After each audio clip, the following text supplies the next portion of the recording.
श्री जगन्नाथ जी, श्री बलदेव सुभद्रा, श्री श्री कृष्ण बलराम, श्री श्री गौर निताई और आप समस्त वैष्णवों के चरणों में प्रणाम करके मैं श्रीमद् भागवतम से कुछ कहने जा रहा हूं।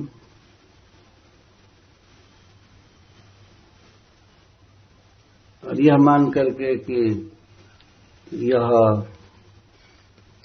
प्रवचन आप वैष्णवों को सुख देगा और आप लोगों का सुख ही मेरा सुख है, तो श्री श्री राधा श्याम सुंदर जी के आशीर्वाद से, श्रील प्रभुपाद जी की कृपा से मैं कुछ कोशिश करता हूं भगवान की कथा कहने का। भक्तजन पूछ रहे थे कि अब क्या कहेंगे क्या कहेंगे। पहले से कुछ नहीं सोचा, लेकिन यहां पर आकर के निश्चय किया गया कि तो महाराज परीक्षित राज्य त्याग कर श्री गंगा जी के तट पर बैठे भगवान के धाम में जाने की चिंता से, संकल्प से, तो यहां से इस कथा का प्रारंभ कर रहे हैं। 19वां अध्याय, श्लोक 1। महीपतिस्तत् तत्कर्म गर्यम् विचिन्तयन् यात्मकृतं सुदुर्मनः अहो मया नीचमनार्जवत्कृतम्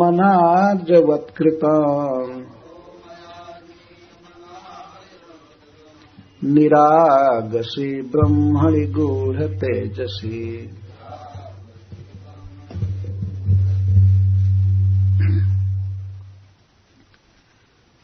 चालू ही करते हैं डायरेक्ट। महीपति ही पृथ्वी के राजा महाराज परीक्षित, तो अब अथ तत्कर्म, मुनि के गले में मृतक सर्प डालने वाला कर्म, गर्ह्यम जो उनकी दृष्टि में निंदनीय था, विचिंतयान विशेष चिंता करते हुए, आत्मकृतम उनका किया हुआ कर्म, परीक्षित का किया हुआ कर्म, सुदुर्मनः अत्यंत दुखित मन वाले हो गए, सोचने लगे, अहो बड़े दुख की बात है, माया मेरे द्वारा, नीचम पाप, अनार्जवत आर्जों के अतिरिक्त जवन आदि जो करते हैं वैसा, कृतम किया हुआ, निरागसी निर्दोष, ब्राह्मणी ब्राह्मण के प्रति, गूढ़ तेजसी जिसका तेज छिपा हुआ था। महाराज परीक्षित बोले हिंदी, अपने द्वारा किए हुए उस कर्म की निंदा करने लगे। मुनि के गले में उन्होंने मृतक सांप डाला था, यही सोचते हुए वे बड़े दुखी हो गए और कहने लगे, अहो मेरे द्वारा बड़ा पाप हुआ,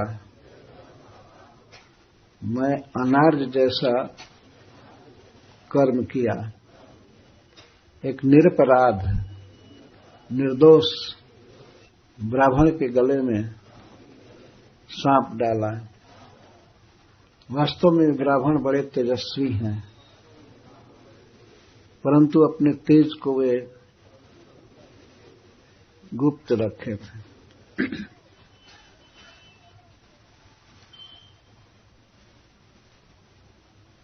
तो महाराज परीक्षित एक दिन मृगया के लिए वन में गए थे। अकस्मात उन्हें बहुत जोर की प्यास लगी, इसके साथ ही साथ भूख लगी। यह भगवान कृष्ण की ही इच्छा थी, नहीं तो उस राजर्षि को अकस्मात प्यास लग जाए और अकस्मात भूख, ऐसा हो नहीं सकता था। हम लोग जैसे मनुष्य भी इतना निश्चिंत रहते हैं कि अगर 10 बजे खाए तो 4 बजे तक भूख नहीं सताएगी, है ना। और कुछ परिश्रम करने पर भी इतना आश्वासन रहता है कि हमको अभी आधे घंटे में प्यास नहीं लगेगी। फिर वे तो राजर्षि थे, जितेंद्रिय थे, उनको अकस्मात कैसे प्यास लग सकती थी। और ऐसी प्यास लगी कि पूरा उनका तालू सूख गया, मुख सूख गया और वे बोलने में असमर्थ हो गए। उस समय हरे कृष्ण का उच्चारण भी उनसे नहीं होता था, इतना गला सूख गया। भूख भी लगी थी और प्यास बहुत जोरों की लगी थी। वे छटपटा गए, वन में घूमने लगे पानी के तलाश में। कहीं पानी नहीं दिखाई दे रहा था, कहीं जल नहीं दिखाई दे रहा था। तो वे देखे एक ऋषि का आश्रम, मुनि का आश्रम, तो उस आश्रम में प्रवेश कर गए और वहां प्रवेश करके देखे कि एक मुनि ध्यानस्थ बैठे हैं। तो बहुत जोर लगा करके वो बोले, लेकिन आवाज नहीं आ रही थी। जलम देही, मुख सूख गया था बिल्कुल, हमको जल दीजिए। लेकिन वे तो भगवान के ध्यान में लगे थे मुनि, बाह्यानुसंधान नहीं था, अतः वे महाराज परीक्षित के उस वचन को सुन नहीं पाए। यदि उनको ये पता होता कि राजर्षि परीक्षित हमारे घर आए हैं आश्रम में, तो अवश्य अपना अहो भाग्य मानते और उठ करके उनका स्वागत करते। परंतु उनका चित्त अंतर्मुख था, भगवान में था, देख नहीं पाए। तो राजर्षि परीक्षित इस बात से अकस्मात मुनि के प्रति दोष दृष्टि कर गए। यह भी भगवान की इच्छा थी। नहीं, इतना सुशिक्षित राजा, अर्जुन के वंश में जन्मा हुआ, पांडवों के वंश में जन्मा हुआ, किसी साधु के प्रति, ब्राह्मण के प्रति द्रोह बुद्धि नहीं कर सकता था। महाराज परीक्षित के मन में आया कि ये ब्राह्मण, यह मुनि मेरी उपेक्षा कर रहा है। जान गया कि मैं इसके आश्रम में हूं और इसे पानी मांग रहा हूं, जल मांग रहा हूं, लेकिन जानबूझकर आंख बंद किया है। इस प्रकार की बुद्धि सब भगवान श्री कृष्ण की इच्छा से हो रही थी। दोष बुद्धि तो हुई ही। महाराज परीक्षित सोचने लगे कि ये मुझे माल्यार्पण नहीं कर रहा है, मेरा स्वागत नहीं कर रहा है, मुझे जल नहीं दे रहा है, मुझे बैठने को आसन नहीं दे रहा है, तो झूठ-मूठ के पाखंड करके आंखें बंद किया है। प्यास से बिल्कुल व्याकुल थे, लगता था कि अब प्राण निकल जाएंगे। तो वे क्रोध में थे, आश्रम से निकलने लगे तो बाहर कुटिया के एक मरा हुआ सांप था। उन्होंने धनुष से देखा, उसमें कोई जान नहीं थी। तो महाराज परीक्षित ने सोचा कि इसने मुझे माला नहीं पहनाया, मैं इसका स्वागत करता हूं। तो मरा हुआ सांप अपने धनुष से उठाए और उस ध्यानस्थ भगवद्गत मानस मुनि के गले में सांप लपेट दी, लपेट करके चले गए।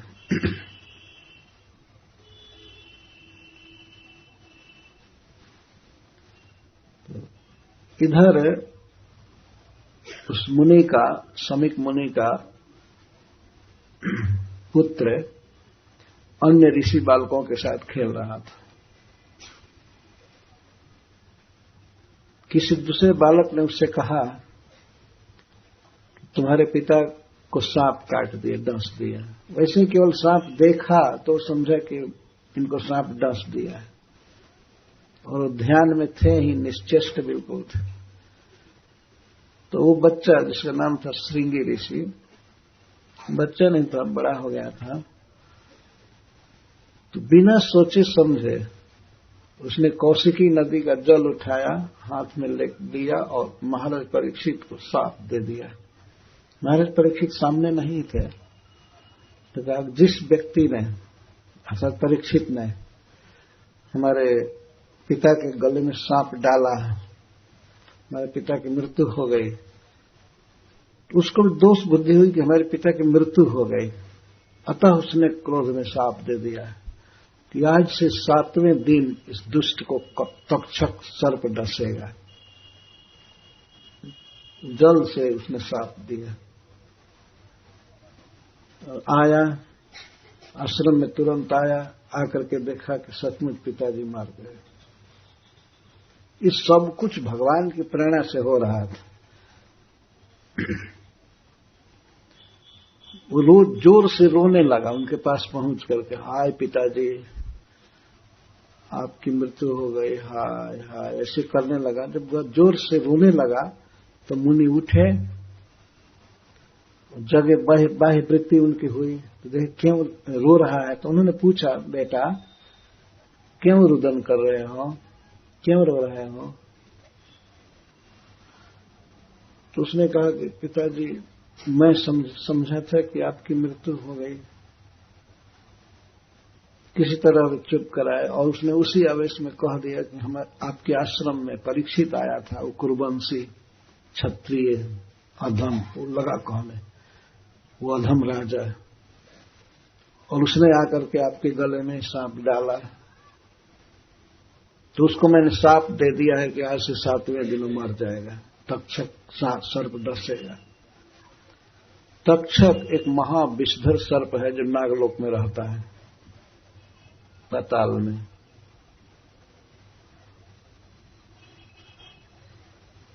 वे मुनि अपने गले से सांप हटा करके और लगे अपने बेटा को समझाने, दी तुमने यह क्या किया, धर्म के रक्षक राजर्षि परीक्षित को तुमने सांप दे दिया। जानते हो मूर्ख, उनके नहीं रहने पर सारी प्रजा को दुख देने वाले दस्यु बढ़ जाएंगे, बहुत अनाचार छा जाएगा, ये हो जाएगा, वो हो जाएगा। वो लगे कहने, उनकी कृपा से सब लोग जी रहे हैं और अपने अपने धर्म में लगे हुए हैं, स्वधर्म का पालन कर रहे हैं। उनके नहीं रहने पर तो प्रजा का जीवन बिल्कुल अस्त व्यस्त हो जाएगा।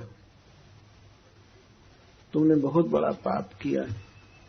और वो साप देते समय क्या कहा था कि भगवान श्री कृष्ण अर्जुन के साथ चले गए, तभी राजा लोग इस तरह से दुराचार करना चालू किए। बताइए, किसी साधु के आश्रम में एक तो घुसना अपराध, और उसमें प्रवेश करके और उसी मुनि को अपमानित करना। वो अपने समझ से ये सोच रहा था कि परीक्षित टोटल गलत है, ऐसे राजा को जीने का अधिकार नहीं है।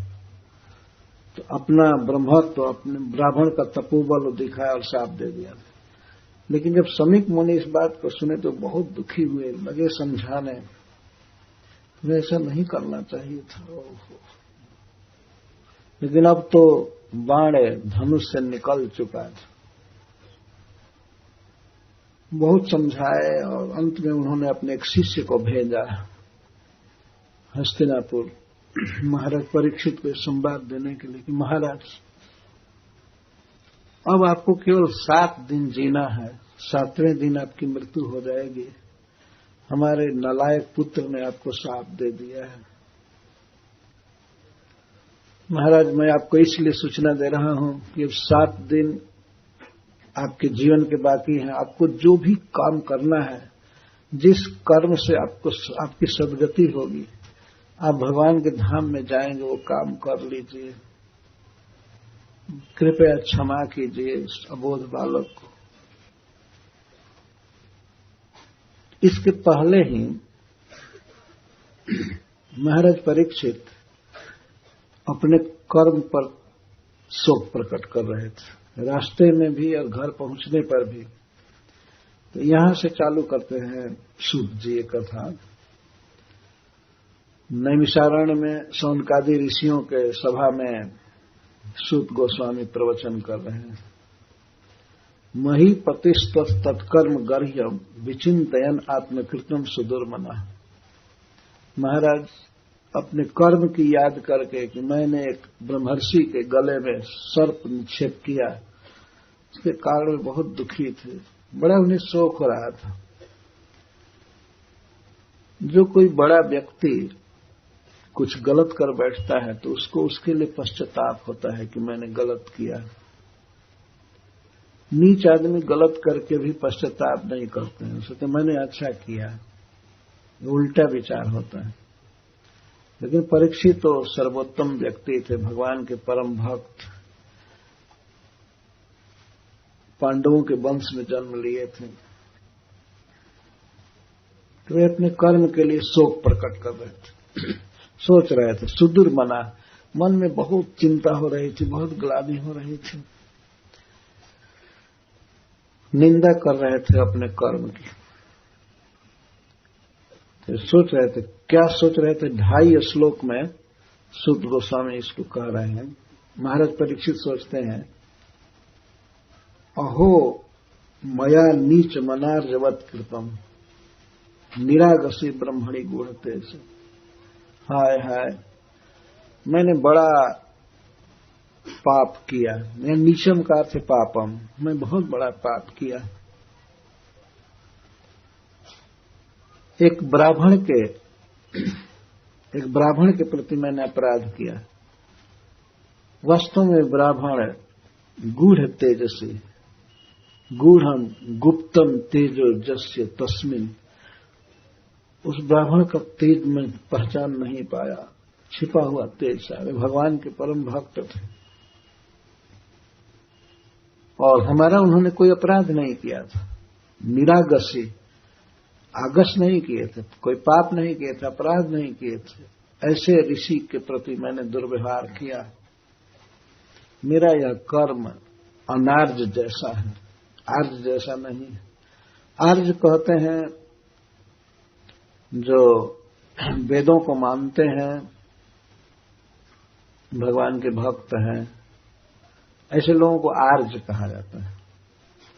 और अनार्ज बिल्कुल असभ्य व्यक्ति, जिसको कोई शिक्षा नहीं है सदाचार की या बड़े लोगों से क्या व्यवहार करना चाहिए, कोई भी शिक्षा नहीं है, वो है अनार्ज। अनार्जवत कृतम, मैंने अनार्ज जैसा व्यवहार किया। ध्रुवम तत्व में कृतदेव हेलनात् दुरत्ययम व्यसनम नात दीर्घात तदस्तु कामम त्वग्निष्कृतम में जथान कुर्याम पुनरेव मध्य। महाराज परीक्षित सोच रहे हैं, ध्रुवम, निश्चित है कि ततः इस कर्म से मैंने एक ऋषि के, ब्राह्मण के गले में सांप डाला है और उनके प्रति पाप बुद्धि किया है। निश्चित है यह भगवान का अपराध है। कृत देव हेलनाथ, यह देव की, ईश्वर की अवज्ञा है।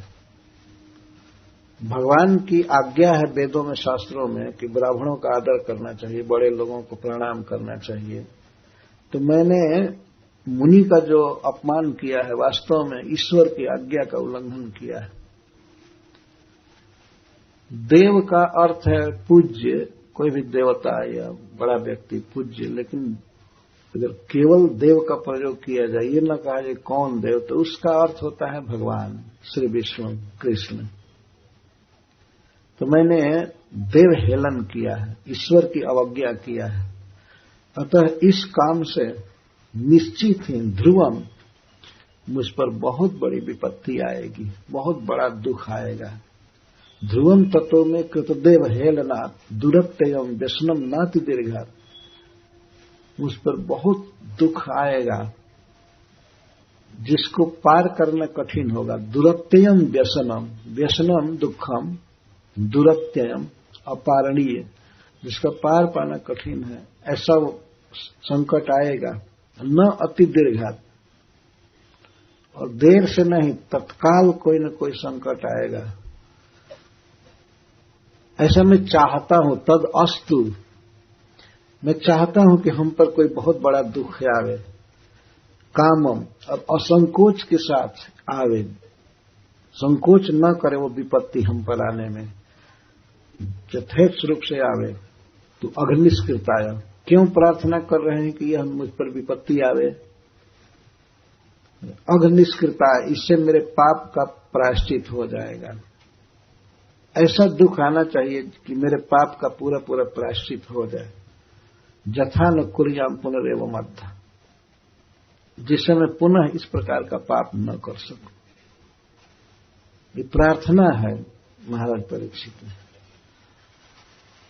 पहले तो विचार की जरूर संकट आएगा, लेकिन फिर कह रहे हैं कि यह आवे ईश्वर से, भगवान कृष्ण से मेरी कामना है कि मुझ पर बहुत बड़ा दुख आवे, जिससे कि मैं पुनः इस प्रकार का पाप न कर सकूं। मेरे पापों का, किए हुए पापों का प्रायश्चित हो जाए, और आगे मेरे मन में ऐसा विचार, ऐसा पापपूर्ण विचार न आवे, मैं ऐसा न कर सकूं। लेकिन भगवान से एक प्रार्थना कर रहे हैं, अद्धा साक्षात, साक्षात मुझ पर विपत्ति आनी चाहिए, पुत्र आदि पर नहीं। हमारी जनता पर या हमारे परिवार पर, हमारे पुत्र आदि पर ये संकट न आवे। यह नियम है कि अगर कोई बहुत पाप करता है तो पाप का फल उसके परिवार पर भी आता है, उसके संबंधियों को भोगना पड़ता है। तो महाराज परीक्षित भगवान से प्रार्थना कर रहे हैं कि हम पर दुख आवे, विपत्ति आवे, लेकिन साक्षात हम पर आवे। भले मेरी मृत्यु हो जाए, कुछ भी हो जाए, बहुत बड़ी विपत्ति आवे, लेकिन हम पर आवे, जो मेरे पाप के लिए प्रायश्चित स्वरूप हो गए। पश्चाताप, प्रायश्चित, निर्वेश। तो महाराज परीक्षित इसके बाद सोच रहे हैं, अद्यैव राज्यम बलमृद्ध कोशम ब्रह्मा प्रकोपित ब्रह्म कुला नलों में दहत अभद्र से पुनर्नमे भूत पापी यशी धीर द्विजदेव गोभ्य। उस श्लोक के पहले ये सोच रहे हैं। श्रीधर स्वामी जी लिखते हैं कि एवं साक्षात स्वस्यैव व्यसनम संप्रार्थ्य ततः प्राग एवं किंचित प्रार्थय। वो जो श्लोक कहा गया उसके पहले ही की प्रार्थना है। महाराज परीक्षित सोच रहे थे, पहले तो यही सोचे कि इस पाप के कारण अद्यैव, आज ही मेरा राज्य नष्ट हो जाए, मेरी सेना नष्ट हो जाए और मेरा समृद्ध कोष नष्ट हो जाए, मेरा सारा धन, मेरी सारी सेना और मेरा राज नष्ट हो जाए। कैसे नष्ट हो जाए, कौन नष्ट कर दे? प्रकोपित ब्रह्म कुला नलों में।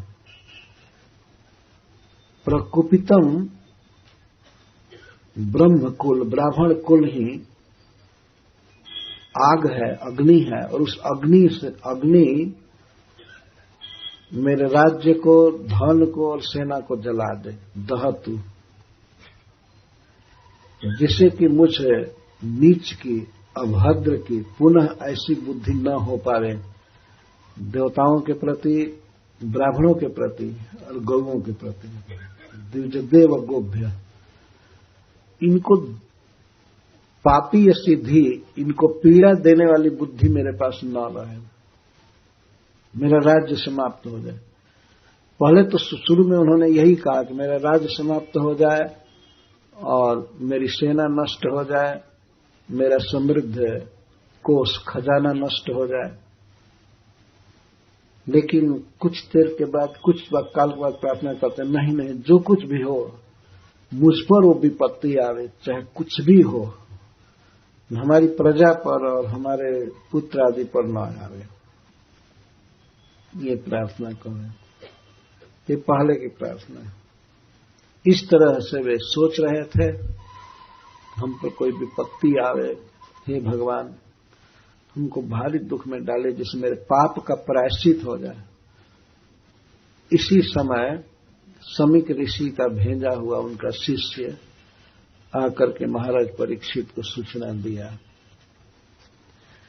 सइत्थम सचिंतयन नित्यमथा श्रवण शृणोद्यथा मुने सुतोक्त निरुतिर तक्षकाख्य।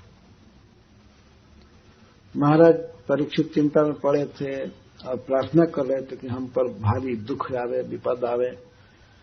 उसी समय समीक ऋषि का शिष्य पहुंचा और उसने महाराज से सुना, निवेदन किया, मुने सुत। समीक मुनि के पुत्र ने जो कुछ कहा था उस बात को समीक ऋषि का शिष्य आकर के सुनाया। कहा कि महाराज आज से 7वें दिन, 7 दिन के बाद नहीं, 7वें दिन आपकी मृत्यु हो जाएगी। किस रूप में मृत्यु होगी? मृत्यु हो निर्वृत्ति, निर्वृत्ति मृत्यु को कहते हैं। वो कहा तक्षकाख्य मृत्यु, तक्षक नामक मृत्यु, अर्थात तक्षक सर्प आपको काटेगा, डसेगा और आपकी मृत्यु हो जाएगी। ऐसा श्रृंगी ऋषि ने कहा है, श्राप दिया है आपको। तो महाराज अब 7 दिन तक अपने जीवन के श्रेय के लिए, परलोक के लिए जो कुछ भी आपको करना हो, भगवान श्री कृष्ण के चरण कमल की प्राप्ति के लिए जो करना हो आप कर लीजिए। वो 7 ही दिन टाइम है। इतना जब महाराज ने सुना तो ये बहुत प्रसन्न हुए। ठीक है, मेरे पापों का प्रायश्चित हो जाएगा। तो पापों का प्रायश्चित तो इससे हो जाएगा, लेकिन महाराज को एक और निर्णय करना था कि मैं कैसे भगवान के धाम में, वैकुंठ में जाऊंगा, कैसे उनकी सेवा में जाऊंगा। इस सांसारिक जीवन में जीने की उनकी कोई लालसा नहीं थी। वे पूर्ण तृप्त व्यक्ति थे। पापों के लिए सोच रहे थे तो पापों का तत्काल प्रायश्चित आ गया कि तक्षक नामक सर्प पे डसेगा, 7वें दिन आपकी मृत्यु इस तरह से होगी। तो साधु में ने नचिरेण तक्ष का नलम प्रसक्त से विरक्ति कारणम, तो तक्षक के द्वारा उनकी मृत्यु होगी। यह सुन करके महाराज साधु में ने, साधु का अर्थ अच्छा, बहुत अच्छा माने। तक्षक डसेगा, उसे मेरा शरीर जल जाएगा, तक्षका नल। जो व्यक्ति विषय में आसक्त है, मैं आसक्त हूं संसार में, विषय भोगों में, तो प्रसक्त से विरक्ति कारणम, मेरे जैसे आसक्त व्यक्ति के लिए तक्षक का डसना वैराग्य का कारण होगा। मतलब ये पता चल गया कि 7वें दिन तक्षक डसेगा, मैं मरूंगा, निश्चित ही अब मेरी आसक्ति संसार में नहीं रहेगी। उनकी आसक्ति वास्तव में पहले भी नहीं थी। यह सब भगवान की व्यवस्था थी इस राजर्षि को अपने धाम में बुलाने की, और कलयुग को अवसर देना चाहते थे श्री कृष्ण। बिल्कुल टाइम फिक्स किए है ना, जैसे संडे मंडे ये सब दिन है, वैसे युग फिट किए, तो उसको आना ही था। ये भगवान की व्यवस्था है। लेकिन महाराज परीक्षित जब तक रहते तब तक कलयुग नहीं आ सकता था। ऐसे वो आ गया था, लेकिन महाराज परीक्षित के शासन से बिल्कुल दबा हुआ था। कहीं प्रभाव नहीं डाला। वो तो आ तो उसी दिन गया था जिस दिन भगवान श्री कृष्ण इस पृथ्वी का त्याग किए थे, उसी दिन आ गया था। लेकिन महाराज परीक्षित के प्रताप से उसकी कोई भी क्रिया नहीं हो रही थी। सब जगह उनका अनुशासन था, इतना प्रबल प्रताप था परीक्षित। तो भगवान चाहते थे परीक्षित महाराज को अपने धाम में।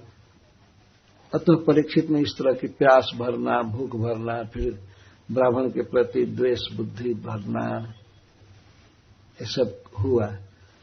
कभी कभी अज्ञ लोग इस बात को समझ नहीं पाते,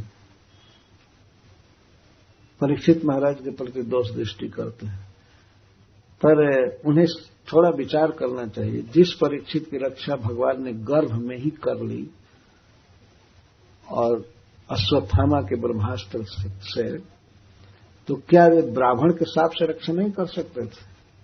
ब्रह्मास्त्र भी तो ब्राह्मण का ही अस्त्र है। गर्भ में बच्चे को बचा लिए, इससे बचाना कौन बड़ी बात थी? लेकिन वे ऐसा करना नहीं चाहते थे। द्वारका में ब्राह्मणों का शाप हुआ था लास्ट में, तो कई लोगों को भगवान ने बचा लिया था, वे नहीं मारे थे, जबकि सारे कुल के नाश का शाप था। वज्रनाथ बचे हुए थे, वो नहीं मरे और मथुरा में राज्य करते थे। महाराज परीक्षित हस्तिनापुर में और वज्रनाथ मथुरा में। तो ऐसे कई उदाहरण हैं जो कि भगवान ने ब्रह्म शाप मिथ्या कर दिया, ब्रह्मास्त्र मिथ्या कर दिया। ये भी कर सकते थे, लेकिन वो नहीं करना चाहते थे।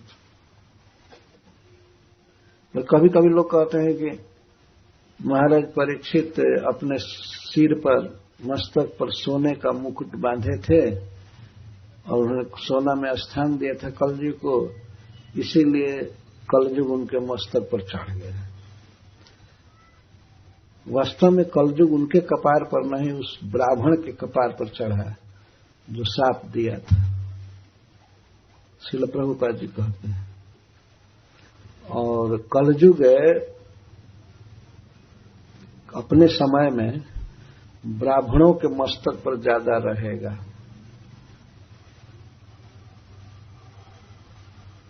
श्रील प्रभुपाद जी उस विषय में संकेत करते हैं कि कलयुग ही वास्तव में गोवध कर रहा है, लेकिन किसके द्वारा करा रहा है?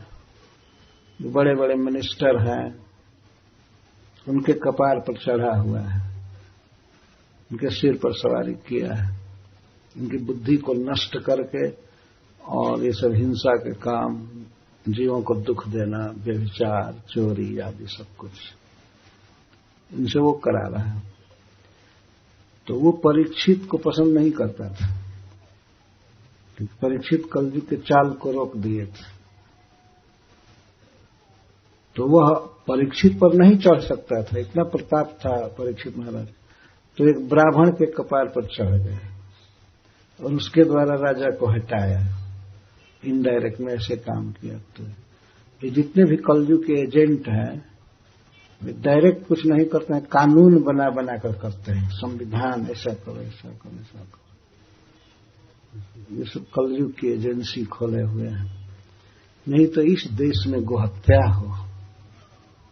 जिस गाय को इतना उपयोगी और पवित्र माना गया है, जिसको प्रत्येक हिंदू माता कहता है, और उसी की हत्या हो इस देश में, तो क्या किया जाए? ये सब कलयुग के चेला लोग करा रहे हैं।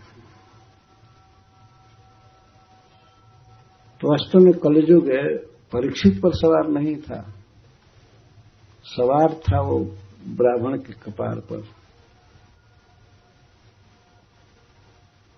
जो भी इस तरह से महाराज परीक्षित को जब सुनाई पड़ा, तब इसको अच्छा माने। कलयुग हमें सर्प डसेगा तक्षक, यह हमारे लिए विरक्ति का कारण है। ठीक है, मैं बहुत आसक्त हूं घर गृहस्थी में, अपने परिवार में और राज्य में, कोष में मैं आसक्त हूं, बहुत अच्छा हुआ है। सूत गोस्वामी कहते हैं कि अथो विहाय ममुम च लोकम विमर्शित हेतया पुरस्ता कृष्णांग्र सेवाम अधिमन्यमान उपाविशत प्राय ममर्त नद्याम। तो इस साप को सुने महाराज परीक्षित तो तत्काल ही मुकुट उतार दिए, राजकीय भेष सब रख दिए और अपने पुत्र जन्मेजय को राज्य दिए। कोई राज्याभिषेक पूर्वक नहीं, सीधा उन्होंने अनाउंस कर दिया कि राजा बनेगा जन्मेजय। उनके 4 पुत्र थे, बड़े थे जन्मेजय, राजा बनेगा और सब कुछ छोड़ करके अमर्त नद्याम, अमर नदी, देव नदी, गंगा जी के तट पर चले गए। वैसे हस्तिनापुर भी गंगा जी के ही तट पर था, लेकिन महाराज परीक्षित राजधानी के पास रहना नहीं चाहे, तो वहां का वातावरण दूसरा था। तो वे गंगा जी के तट पर गए। तट पर ही चलते चलते एक स्थान है सुखताल, हरिद्वार के निकट है, तो वहां गए और एक बट वृक्ष के नीचे गंगा जी के तट पर बैठ गए, तीर पर बिल्कुल गंगा में स्नान करके और बैठे। अब उनको ये चिंता नहीं थी कि राज्य कैसे चलेगा, परिवार कैसे चलेगा, देश कैसे चलेगा, नहीं। अब केवल एकमात्र चिंता थी कि मैं कैसे भगवान के धाम में जाऊंगा, मेरी मुक्ति कैसे होगी, मैं कृष्ण का पार्षद बनकर के उनके धाम में जाऊं, बस यही लालसा थी। और इसी के लिए अब जो कुछ भी करना था वो इसी उद्देश्य की पूर्ति हेतु करना था। क्योंकि शुद्ध गोस्वामी कहते हैं कि अथो विहाय इमम अमुम च लोकम, वे इह लोक और परलोक दोनों को छोड़ चुके थे, छोड़ दिए। चिंता नहीं की कि हमें स्वर्ग मिलेगा या आगे कुछ मंगल होना चाहिए या इस लोक का मोह, परिवार का, देश का, समाज का, सबका। ऐसे विमर्शित है तया पुरस्तात्, इस लोक को और परलोक के सुख को, स्वर्ग आदि को, यानी यहां के सुख को, वो तो पहले से ही पुरस्तात्, साथ मिलने पर नहीं, जब राज्य कर रहे थे उसी समय बहुत शुरू से ही हे तया विमर्शित, इन दोनों को वे हे समझे से अति तुच्छ समझ चुके थे पहले से ही। पुरस्तात्, इन शब्दों पर ध्यान देना चाहिए। सूत जी कहते पुरस्तात्, पहले से ही महाराज परीक्षित इनको बिल्कुल तुच्छ समझते थे।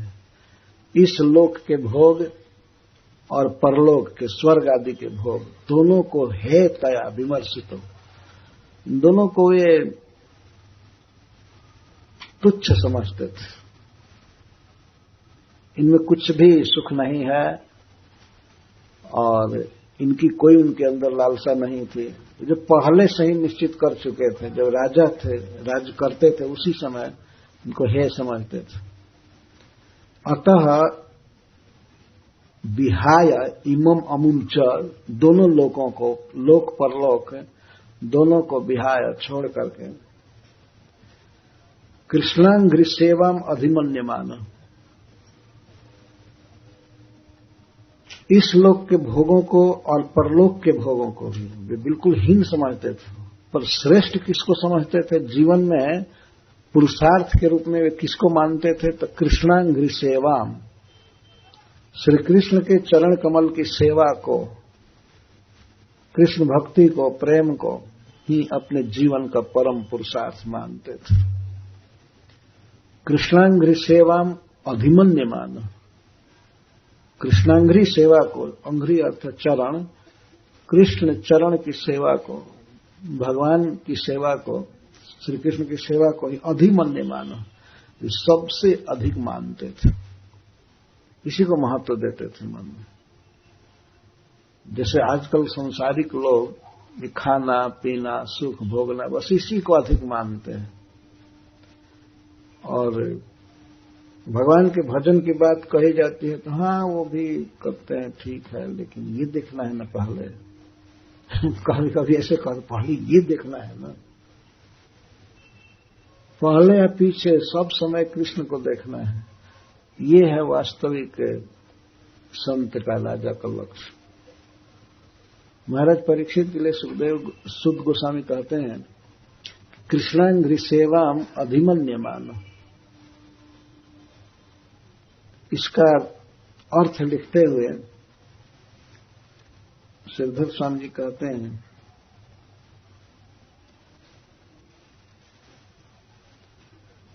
सर्व पुरुषार्थाधिकाम जानम। कृष्ण सेवा को, कृष्ण भक्ति को ही सबसे श्रेष्ठ पुरुषार्थ जानते थे महाराज परीक्षित पहले से। तो इस समय जब साप हुआ तो उनको यह लोक छोड़ने में और परलोक छोड़ने में कोई, तो परलोक क्या छोड़ना था, इस लोक को तो शरीर से और मन से तो पहले से छोड़े थे, स्वर्ग और इस लोक को, और इस लोक को अब साक्षात देह से भी छोड़ना चाहते थे, छोड़ दिए। 7 दिन केवल जीना है तो अब यह नहीं कि अब स्त्री के पास जाकर के स्पेशल प्लान बनाने के 7 दिन क्या करना चाहिए। वो जानते थे कि ये सब बेकार है, सीधे चलना चाहिए जहां साधु महात्मा आएंगे, भगवान के भक्त आएंगे, और गंगा जी जो भगवान के चरणों से निकली, इनके तट पर रहूंगा। और हमारे पास यदि ऋषि मुनि आएंगे, भगवान के भक्त आएंगे, तो निश्चित ही मैं भगवान के धाम में जाऊंगा। इस तरह से है समझे थे, और भगवान कृष्ण की सेवा को ही सबसे श्रेष्ठ समझे थे जानते हुए। तो अमर्त्य नद्याम उपविवेश, अमर्त्य नदी, गंगा जी को अमर्त्य नदी कहते। अमर्त्य मतलब अमर, सुर नदी, सुर सरिता है, देव नदी गंगा जी। देव नदी इनको इसीलिए नहीं कहा जाता है कि देवताओं के लोक में बहती हैं। देव का अर्थ है भगवान, ये डायरेक्ट भगवान की नदी है, उनके चरण कमल से निकली है देव नदी। और गंगा जी का स्वभाव है कि जो गंगा जी में स्नान करता है या गंगा जी का नाम भी लेता है, आचमन करता है, तो वहीं जाता है जहां से गंगा जी निकली है, भगवान के चरण कमल को प्राप्त करता है। गंगा जी चरण कमल से निकल करके बह रही है सारे जगत को पवित्र करने के लिए, धन्य करने के लिए। श्री गोपी जन एक गीत में कहती हैं कि हे प्रियतम, हे श्याम सुंदर, आपके अंगों से जो बिछुड़ गया है वो कभी चैन से नहीं रह सकता, कभी सुख से नहीं रहेगा। तो उसमें उदाहरण गंगा जी का देती है। गंगा जी जब से आपके चरणों से बिछड़ी है तब से इधर उधर पहाड़ पर गिरती, बाहर आती, अपने समुद्र में आत्महत्या कर रही है। गंगा की दुर्दशा है। तो आपसे बिछुड़ करके कोई सुखी नहीं हो सकता है। नेत्र से बिछुड़े हैं सूर्य और चंद्रमा, तब से इन पर कितना संकट आता है। राहु इनको ग्रसता रहता है जैसे तैसे। सूर्य तो रात दिन तपता रहता है और चंद्रमा रात दिन घटता रहता है। शोक में पड़ा हुआ है चंद्रमा। तो घटना मतलब आपके विरह में ये घट रहा है। एक दिन केवल पूर्ण होता है, बाकी घटना घटना, बढ़ना बढ़ना, और ऊपर से खतरा होता है इसको पूरा बढ़ जाने पर। पूर्णिमा के दिन ज्यादा ग्रहण पूर्णिमा को ही लगता है। जिस दिन बेचारा पूरा होता है तो ये राहु ग्रस लेता है। आपसे बिछुड़ करके कोई सुखी नहीं हो सकता। आपके नाभि से ब्रह्मा जी बिछड़े हैं, क्या उनकी दुर्गति होती है। सृष्टि में लगे हैं, सब में लगे हैं, लेकिन उनमें इतना बड़ा दोष आया, अपनी पुत्री के प्रति दुर्भावनाएं आ गई। ये सब आपसे बिछड़ने के कारण वो अपने दृष्टि से, अपनी भावना से देख रही हैं। अतः हम लोग तो सर्वांग से बिछड़ी हुई है, आपके समस्त अंगों का आलिंगन मिला है, उस सारे अंगों से हम बिछड़ी हैं, तो हम कैसे सुखी हो सकते हैं? हमारा सबसे बड़ा दुख यही है, आपसे बिछड़ना। जो भी हो, लेकिन गंगा जी निर्विवाद रूप से सिद्ध है कि वे भगवान के चरण कमल से निकले। अतः ऐसे कौन व्यक्ति होगा मरीष्यमाण आसन्न मरण, जो जान जाए कि हमारी मृत्यु होने वाली है? कौन ऐसा व्यक्ति है जो गंगा जी का सेवन नहीं करेगा? और यदि वो विपस्थित है, विद्वान है, समझदार है, अच्छा अवश्य सेवन करेगा। तो महाराज परीक्षित गंगा जी में गए, गंगा जी के तट पर गए और प्रायम उपविवेश अनशन व्रत लेकर के बैठ गए। इसलिए वे सोच रहे थे कि जिस मुनि के, जिस भूख के कारण, जिस प्यास के कारण मैं मुनि के कंधे में सांप डाला, तो अब मैं खाऊंगा नहीं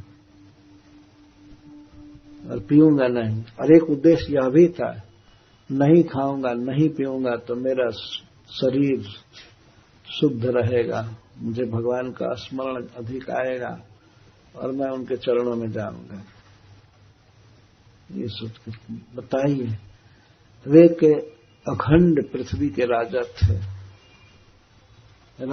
किस भोग की कमी थी उनके पास? कुछ भी कमी नहीं थी, सब कुछ भरा पड़ा था। जो पहले से ही है समझे थे, तो इस समय क्या भोग है? ऐसा नहीं थे 7 दिन में मर जाना है तो यहां चलो, ये घूम लो, ये खा लो, ये पी लो, ये कर लो, ये कर लो, ऐसी चिंता नहीं हो रही थी। ये तो सब जो विषयी लोग हैं, जिन्हें भगवान से कोई प्रेम नहीं है, वे ऐसा सोचते हैं, जिससे कोई सुख है नहीं। महाराज परीक्षित जो राज्य छोड़कर, राजधानी छोड़कर, परिवार छोड़कर गंगा जी में चले गए, गंगा जी के तट पर, और वहां भी जा करके ये नहीं कि 7 ही दिन जीना है तो 7 दिन में जितना बना बना करके खा लो। आजकल का आदमी यही सोचेगा, जब 7 ही दिन जीना है तो सारा धन रुपया सब खाने में खर्च करो। ये क्या लाभ है? आमरण अनशन व्रत लेकर के बैठ गए। अनशन, अन्न असन, अन्न नहीं, असन मतलब भोजन, भोजन नहीं, अनशन। अनशन किया जाता है, जैसे हम लोग एकादशी को अनशन करते हैं, नहीं खाते हैं, तो उस दिन इंक्रीज्ड भजन करने के लिए, शरीर में आलस्य न आवे और भोजन अधिक बनाने का झंझट न रहे, तो भगवान कृष्ण का अधिक से अधिक जप करें। और इस काल में वैष्णव लोग एकादशी को 25 माला करते हैं, और दिन 16 माला, एकादशी को 25 माला। अधिक भजन करने के लिए, अधिक भागवत पढ़ने के लिए, सब चीज अधिक अधिक, इसका बहुत महत्व है उपवास। कुछ लोग सरकार के ऑफिस के पास अनशन करते हैं अपनी कुछ मांग पूरा करने के लिए, तो अनशन में बहुत ताकत है। सरकार का आसन डोल जाता है अगर 2-4 आदमी भूखे बैठ जाए तो, है ना? खाने का उतना महत्व नहीं है, नहीं खाने का बहुत महत्व है। अगर परिवार में भी कोई मालिक है घर में और एक दिन न खाए तो पूरा परिवार डमाडोल हो जाता है, भाई किसी तरह से खिलाओ इनको खिलाओ। छोटा बच्चा भी यदि नहीं खाता है, रुस जाता है अपने मां से, तो उस दिन स्पेशल उसकी सेवा करनी पड़ती है मनाने के लिए। तो भोजन छोड़ देना एक बहुत बड़ा बल है, पर उसका उद्देश्य होना चाहिए कि भगवान कृष्ण का स्मरण हो अधिक। यह नहीं कोई तुच्छ मांग पूरा कराने के लिए हम नहीं खाएंगे। कई बार हमने देखा है और सुना भी है, कुछ कोई 4-5 आदमी अगर बैठ गए नहीं खाते हैं कई लोग आकर के फोटो लेते हैं, मीडिया वाले आ जाते हैं। ऐसा लगता है जैसे 4-5 ऋषि आ गए हैं और ध्यान भगवान का नहीं करते हैं। कई लोग तो कपट भी करते हैं, सामने खाते नहीं कि बाद में पीछे खा करके फिर बैठ जाते।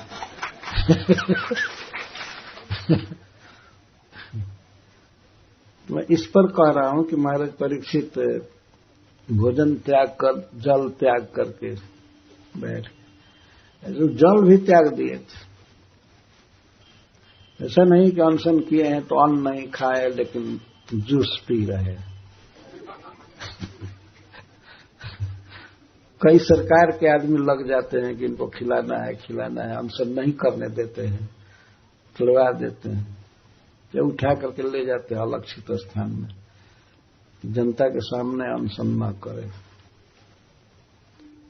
तो महाराज परीक्षित भगवान को पाने के लिए अनशन करते हैं गंगा जी के तट पर। तो श्री गंगा जी की विशेषता सुध गोस्वामी बता रहे हैं। या वै लसत श्री तुलसी विमिश्रा कृष्णांग्रिवेणम व्यधुकाम्बुनेत्री पुनाति लोकानुभयत्र शेषान् कस्ताम सेवेतमरीष्यमाणः। श्री गंगा जी कैसी हैं? लसत श्री तुलसी बहुत ही सुंदर लग रही है, जिसकी श्री, जिसकी शोभा। ऐसी तुलसी से विमिश्र, तुलसी की गंध जिसमें मिली हुई है, वह कृष्ण चरण रेणु। कृष्ण के श्री चरण से कमल की गंध निकलती है और उनके चरणों पर तुलसी जी चढ़ाई जाती हैं, तो इसलिए तुलसी की गंध भी निकलती रहती है। भगवान के श्री चरण ऐसे हैं। मूल सुगंध तो पद्म का है, लेकिन तुलसी की गंध भी मिली हुई है, तुलसी विमिश्र। ऐसे तुलसी जिसकी बहुत शोभा है, सुंदर है, ऐसी तुलसी से मिश्रित कृष्णांग्री रेणु, भगवान के चरण धूलि में तुलसी मिली हुई है। रेणु अधिकाम्बुर नेत्री, और भगवान के चरण कमल में तुलसी की गंध है, तुलसी जी हैं और उनकी चरण धूलि है। तो भगवान के चरण पराग, चरण कमल के पराग से, धूलि से जल की समृद्धि हो रही है। गंगा जी का जो जल है वो और अधिक, मतलब अधिक महिमामय है और अधिक महिमामय है। वास्तव में गंगा जी की महिमा इसी कारण से है कि भगवान के चरण धूलि को लेकर के बहती है। साक्षात भगवान के चरण धूलि से सिक्त जल को लेकर के ढोती हैं, वाहिनी है गंगा जी। नेत्री मतलब वाहिनी, और तीनों जगत को पवित्र करते हैं। इनकी 3 धारा निकलती है, एक स्वर्ग में, ब्रह्मलोक से आती है स्वर्ग में, एक इस पृथ्वी पर, और दूसरी धारा जिसको भोगवती कहते हैं वो पाताल में जाती है। पुनाति, गंगा जी पवित्र करती हैं लोकान, लोगों को, उभयत्र, दोनों तरह से पवित्र करती हैं गंगा जी। उभयत्र, बाहर भी और भीतर भी। गंगा जी में स्नान करने से, गंगा जी का पानी पीने से या गंगा जी का नाम लेने से व्यक्ति बाहर से तो पवित्र होता ही है, उसका अंतःकरण भी पवित्र हो जाता है,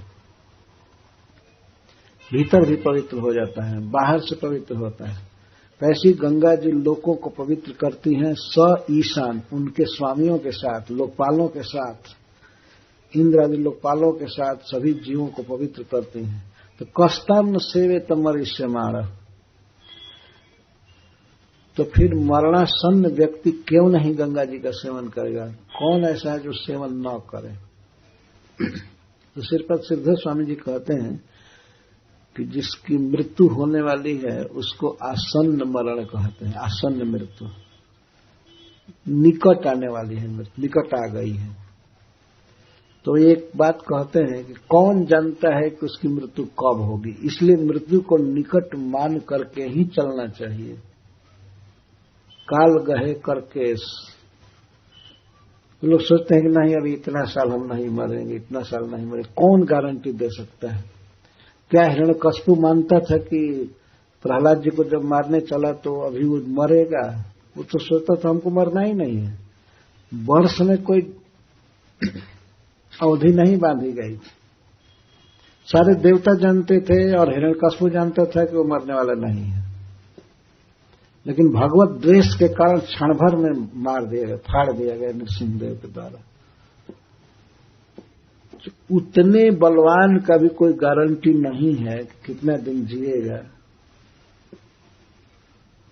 तो फिर हम लोगों की क्या गारंटी है? इस पृथ्वी पर रहने वाले मनुष्य आदि, इनको तो मान करके चलना चाहिए कि हम आसन्न मृत्यु है। और कोई इसीलिए कष्टान्न सेवित मृषमाणम, अतः गंगा जी का सेवन करना चाहिए। और यदि गंगा जी दूर हैं तो गंगा जी जिन चरणों से निकली हैं उनका सेवन करना चाहिए। गंगा जी जिसके कारण पवित्र हैं उन चरणों का सेवन, श्री जगन्नाथ जी के चरण कमल का सेवन करना चाहिए। यही बुद्धिमानी है। नहीं तो ये प्रश्न कैसे पूछा जा रहा है, कष्टम सेवे तुम मरीष्यमाण, मरणासन्न व्यक्ति कौन ऐसा होगा जो गंगा जी का सेवन नहीं करेगा? सबको करना चाहिए। तो महाराज परीक्षित का जो निर्णय था कि मरते समय में गंगा जी के तट पर रहूं, तक्षक डसेगा कोई बात नहीं, वो उसके लिए खुश थे, वो डसे, लेकिन वे अपने को इस स्थिति में रखना चाहते थे जिस स्थिति में शरीर त्यागने पर वे भगवान श्री कृष्ण का चरण कमल पाएंगे। यही बस अपेक्षित।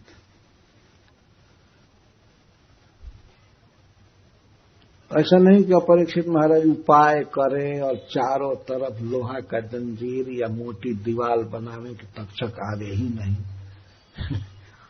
अपने को सेफ करने के लिए। तो राजा थे पूरी पृथ्वी के, कुछ भी उपाय कर सकते थे। ऐसे जगह भाग जाते जहां वो नहीं पहुंचता है। लेकिन ये सब उपाय नहीं कि बल्कि खुला मैदान में गंगा जी के किनारे चले गए तो आवे तक्षक। वो कहे भी हैं ऋषियों से, आगे वो बात आएगी। महाराज परीक्षित के इस निर्णय और उदाहरण से शुद्ध गोस्वामी कहते हैं कौन ऐसा व्यक्ति है जो गंगा जी का सेवन नहीं करेगा? जो गंगा जी भगवान के चरण पराग को लेकर के बहती है, उनके चरण कमल को धो करके। वास्तव में गंगा जी की अद्भुत महिमा है। और कोई नदी है पहाड़ से निकलती है, कहीं से निकलती है, लेकिन गंगा जी भगवान के चरण से निकलती है। ब्रह्मा जी भगवान के चरण कमल को धोए थे, रखे थे, तो जब भगीरथ जी ने प्रयास किया गंगा को लाने का अपने पूर्वजों को तारने के लिए, उनके पूर्वज भगवान का, कपिल देव जी का अपराध करने से सब मर गए थे, भस्मीभूत हो गए थे। गंगा तपस्या की कि हमारे पूर्वजों का उद्धार कैसे होगा, तो आकाशवाणी में कहा गया कि गंगा जी के जल के अलावा और कोई उपाय नहीं है, क्योंकि पाप करके मरे हैं। भगवान में दोष बुद्धि करके जब भगवान कपिल देव को मारने के लिए तैयार हो गए, जब भगवान ने आंखें खोला तो सब जल कर राख हो गए। क्रोध से नहीं, केवल भगवान का अपराध करने के कारण ही जल कर राख हो गए सगर के सभी पुत्र। तो उस वंश में अंशुमान हुए, इसके बाद भगीरथ हुए। अंशुमान गंगा जी को लाना चाहते थे लेकिन वो लाने में समर्थ नहीं हुए। भगीरथ जी ने बहुत घोर तप किया, गंगा जी को प्रसन्न कर लिया। तो गंगा जी ने कहा कि मैं आऊंगी पृथ्वी पर, लेकिन दो प्रॉब्लम है, दो संकट, दो असुविधा है आने में। एक तो ये असुविधा है मैं इतना वेग से जब चलूंगी ब्रह्मलोक से तो मैं पृथ्वी को फोड़ करके पाताल में चली जाऊंगी, तो मेरे वेग को धारण करने वाला कोई चाहिए। तो भगीरथ जी फिर भगवान शिव को संतुष्ट किए तपस्या द्वारा। भगवान शिव तैयार हो गए, तो साक्षात ईश्वर हैं, तैयार हो गए कि मैं धारण करूंगा। भक्ति भाव से भगवान के चरण जल को मैं अपने माथे पर, अपने जटा में धारण करूंगा।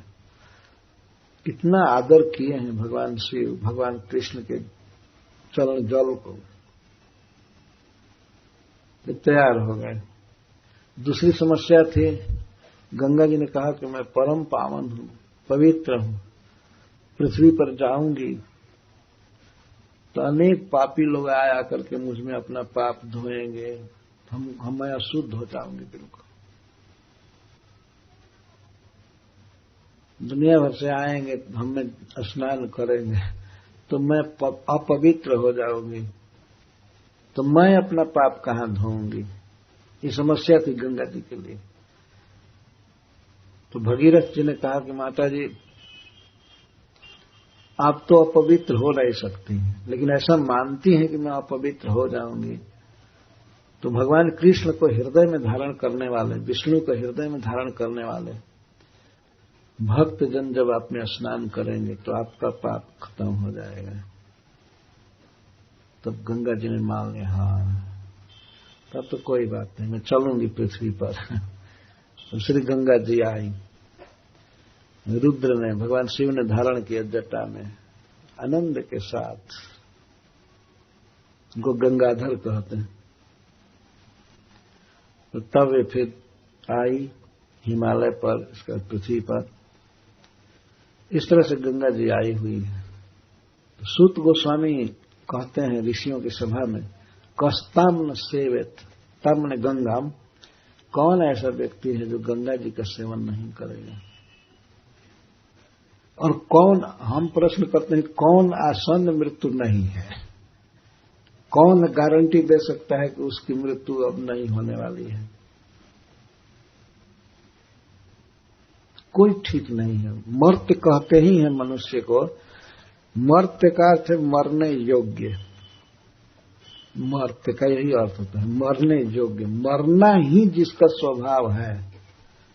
देवताओं के लोक में ऐसा नहीं होता है कि हार्ट अटैक हो गया कोई मर जाए, एक्सीडेंट हो गया है, वहां ये सबसे मृत्यु नहीं होती है। वहां पर निश्चित है कि पुण्य जब क्षय होगा तब वो स्वर्ग छोड़ेंगे, इतना इसके बीच में नहीं।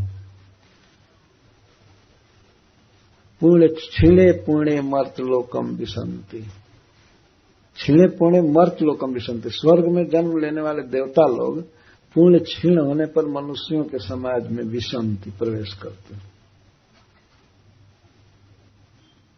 लेकिन यहां तो पुण्य का कोई पता ही नहीं है, कब कहां मृत्यु हो जाएगी, कौन कब रोग हो जाएगा, कुछ पता नहीं है। तो इस तरह से मनुष्य आसन्न मरण है, सब जगह मृत्यु है, सर्वतो मृत्यु, सब जगह सब समय में मृत्यु है। मृत्यु का ही ये राज है, इसलिए इसको मर्त्य जगत कहते हैं, मृत्यु जगत, मृत्यु संसार वर्तमानी। भगवान कृष्ण इसको मृत्यु संसार कहते हैं। तो ऐसा व्यक्ति कौन है, जो ऐसा विवेकी कौन है जो सेवन नहीं करेगा गंगा जी का। अच्छा सभी करेंगे।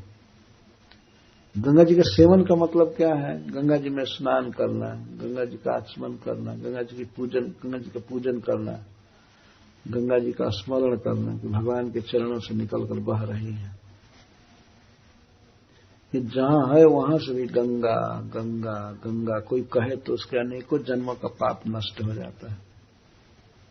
इतनी पावन नदी गंगा जी है। गंगा जी के तट पर महाराज परीक्षित आ गए। इति व्यवच्छिद्य स पांडवेयः प्रायोपवेशं प्रति विष्णुपद्याम् दधौ मुकुन्दांग्रिमनन्य भावो मुनि व्रत मुक्त समस्त संगः। इस प्रकार व्यवच्छिद्य निर्णय करके सब पांडवेय, पांडवों के वंशधर महाराज परीक्षित विष्णुपदी के तट पर अनशन में बैठ गए। बैठ करके क्या किए? दधौ का अर्थ धारण किए या ध्यान करने लगे। मुकुंदांग्रीम, श्री कृष्ण के चरण कमल को दधौ धारण कर लिए, हृदय में धारण कर लिए। और चिंतन नहीं हो रहा था, श्री कृष्ण का केवल चिंतन हो रहा था, मुकुंद का जो मुक्ति देते हैं, सुख देते हैं। अनन्य भाव न अन्यस्मिन भावो जस्य स अनन्य भाव। श्री कृष्ण के अलावा और किसी में उनका कोई भाव नहीं था, मन की तरंग नहीं थी, कोई चीज अच्छा नहीं लग रहा था। अनन्य भाव इसको कहते। अन्य में कोई भाव नहीं था, कोई प्रेम नहीं, कुछ नहीं। अन्य सबसे अनासक्त और भगवान श्री कृष्ण में पूर्ण आसक्त। उनके श्री विग्रह का, उनके स्वरूप का ध्यान करने लगे, विशेषकर चरणों का। और मुक्त समस्त संग, सब आसक्ति से मुक्त है। पहले ही उनका मन मुक्त था। इस मुक्त का अर्थ है कि अब परिवार आदि से कोई भी संग नहीं लिए, एक आदमी को भी संग नहीं।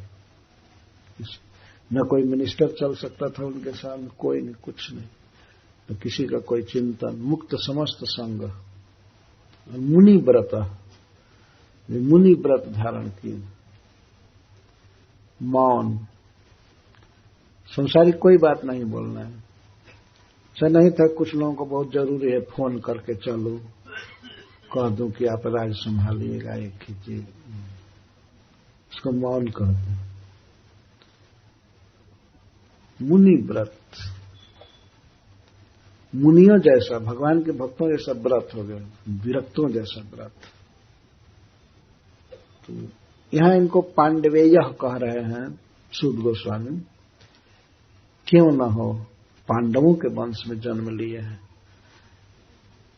इन्होंने जो कुछ भी किया यह कुल के उचित है। इसके पहले महाराज युधिष्ठिर राज्य छोड़ करके भगवान को पाने के लिए हिमालय में चले गए। कोई त्यागने के लिए कहा नहीं उनको।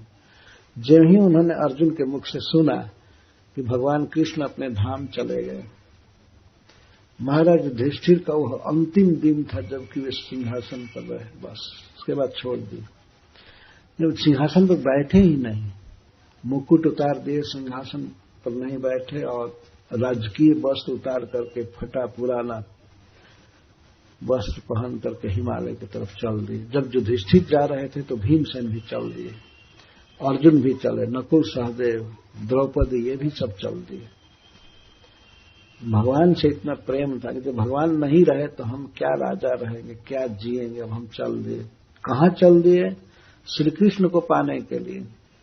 सुने थे पहले के जितने भी राजा हुए भगवान को पाने के लिए हिमालय की तरफ गए, वन में चले जाते थे। तो महाराज युधिष्ठिर भी राज्य त्याग करके हिमालय चल दिए। तो वैसे कुल में परीक्षित का जन्म हुआ है। ये अर्जुन के पौत्र हैं, अभिमन्यु के पुत्र।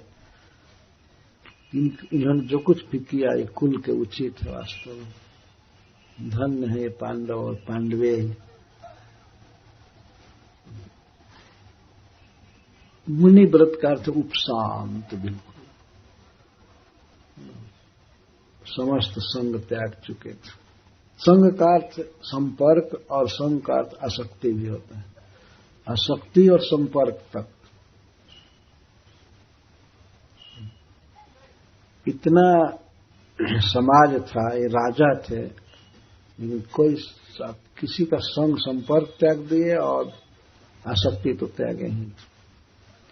आज के युग में अब अगर साधारण ही पद है लेकिन प्राइम मिनिस्टर निकल करके वन में चलने लगे तो कितने लोग पीछे लगेंगे, सरकार इसके लिए साइन कर दीजिए, अब ये कर दीजिए, वो कर दीजिए, हमारा काम कर दीजिए। उसको निकलना ही कठिन है कि नहीं? निकलना कठिन है। वन में जाना चाहे तो जा ही नहीं पाएगा। तो पहले से ही वन साफ करके उसके लिए फ्लाइट बना देंगे, है ना। वो कितना भी मना करे कि हम हमारे साथ कोई न चले, कोई मत हमको फोन करे, लेकिन ऐसा असंभव है। पर महाराज परीक्षित के लिए संभव था, उनका दृढ़ निश्चय था, कोई साथ नहीं जा सकता था। पीछे से गए जन्मेजय जी, जाकर के सारी व्यवस्था वहां कर रहे थे, लेकिन महाराज परीक्षित को इससे कोई मतलब नहीं था। क्योंकि जब सुखदेव गोस्वामी कथा कह रहे थे सुखताल में, तो कहते हैं परीक्षित के वंश परंपरा को गिनाते हुए कहते हैं, उसके बाद ये जन्मेजय आदि हैं, ये कह रहे हैं। तो जब पिताजी भागवत सुन रहे थे तो सभी बच्चे भी भागवत सुन रहे थे। उनका ऐसा प्रभाव था कि पर्सनल शासन में रहने की जरूरत नहीं पड़ रही थी। जन्मेजय का खुद इतना प्रभाव था, जब इनको तक्षक सांप डस दिया तो इस दुनिया के ब्रह्मांड के सारे सर्पों को भस्म करने के लिए यज्ञ करने लगे। अपने पिता से इतना प्रेम था कि वो सोचे कि अब सर्प जोनी खत्म हो जाएगी, सर्प रहेंगे ही नहीं। तो कैसे कैसा, और कितने सर्प हवन कर दिए गए और तक्षक नहीं हुआ हवन। तक्षक चला गया इंद्र के शरण में, उनको बचाइए बचाइए बचाइए। मैं तो काल के द्वारा प्रेरित होकर के कर्म के अनुसार मैं तो डसा, मेरा कोई परीक्षित महाराज के साथ बैर नहीं था। तो इंद्र की शरण में गए, इंद्र रख। तो जन्मेजय पूछते हैं हवन करने वाले ऋषियों से, तक्षक क्यों नहीं आया? तो कह दिए लोग कि वो इंद्र की शरण में गया है। इंद्र को भी, तक्षक के साथ इंद्र को जग कुंड में जला दो, खत्म करो। अब क्रोध होता है राजपूत को, तो अब उस क्रोध को क्या कहा जाए, तो कुछ विचार नहीं आए। तो ये ऋषि लोग क्या करेंगे, तो दास थे उनके, वो हवन करने लगे।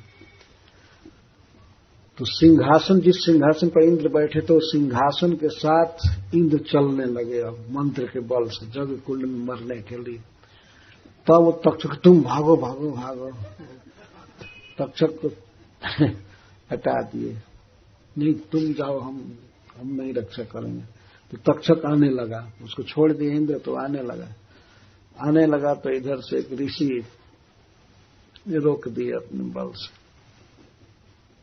कौशिक ऋषि, तो वो नहीं आ रहा था।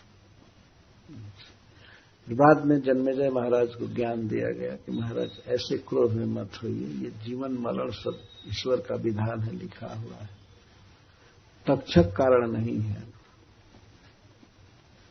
तब जाकर के इनका क्रोध शांत हो गया। लेकिन लाखों करोड़ों सांप भस्म हो गए और जिसको मरना था वो आया नहीं, वो बच गया। ये ईश्वर की सब इच्छा है, विधान है वास्तव।